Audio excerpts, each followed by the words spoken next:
This one card could change your life. Welcome back to the Daily Dough, where we talk everything from investing to personal finance. And if you enjoy the video, don't forget to like and subscribe.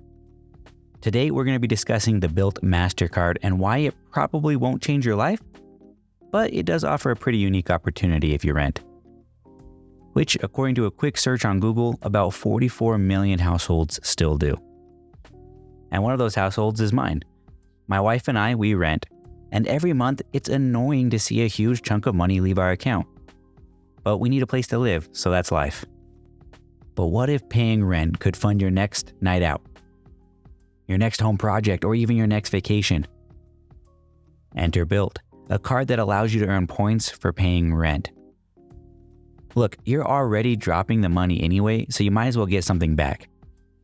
And that's exactly what the Bilt card allows you to do. Charge rent to your card and earn 1 point per $1 spent. Up to 100,000 points per calendar year. Which, if we stop and think for a moment, to get 100,000 points on rent a year, your rent would need to be like over $8,000 a month. And that seems a bit absurd.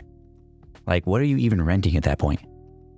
But Bilt makes it easy to earn these points with Bilt Reward Alliance. It's a collection of property management companies that have an official partnership with Bilt.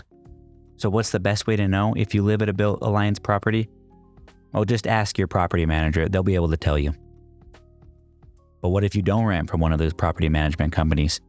Which is the case for my wife and I. We pay rent to a single individual and we pay through Venmo. So are we still able to get these rewards? The great news is, yes, you can still earn points even if you are outside the Bilt Alliance, if you get the Bilt Mastercard. And as long as your landlord accepts checks or uses an online portal, even Venmo, although keep in mind that Bilt does not support Zelle at the time of this video. But if your landlord uses checks, then Bilt will actually cut a check and send it to them on your behalf, and you'll still earn those points. And if your landlord uses Venmo, which was the case for me, PayPal, or any other online portal, except for Zelle, then you're able to set up Bilt Mastercard as a payment option and pay rent through it. And here is the important part. There is no extra transaction fee for using the card to pay rent, which was one of the biggest problems in the past. You could pay with your credit card, but usually they would charge you a 3% fee for just using the card. So if your rent was $1,000, you would spend $360 a year in just processing fees. But that's not the case with Bilt. That gets waived. Bilt has done a good job with expanding the card benefits with their 0, 1, 2, 3 method. $0 annual fee, 1x points on rent, 2x points on travel, and 3x points for dining. So even if you don't pay rent, then this card could still be worth it if you're looking for a $0 annual fee card. Now, points are no good if you never redeem them. So to help you get the most out of those points, Bilt has a pretty impressive list of transfer partners, including Hyatt, IHG, United, Emirates, to name a few. But nothing's perfect, so what's the catch? Well, most cards have a sign-up bonus.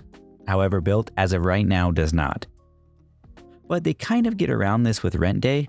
On the very first of every month, they offer double points on non-rent purchases, and sometimes even transfer bonuses for specific partners. So if you can time your purchases, then you could take advantage of some really good offers.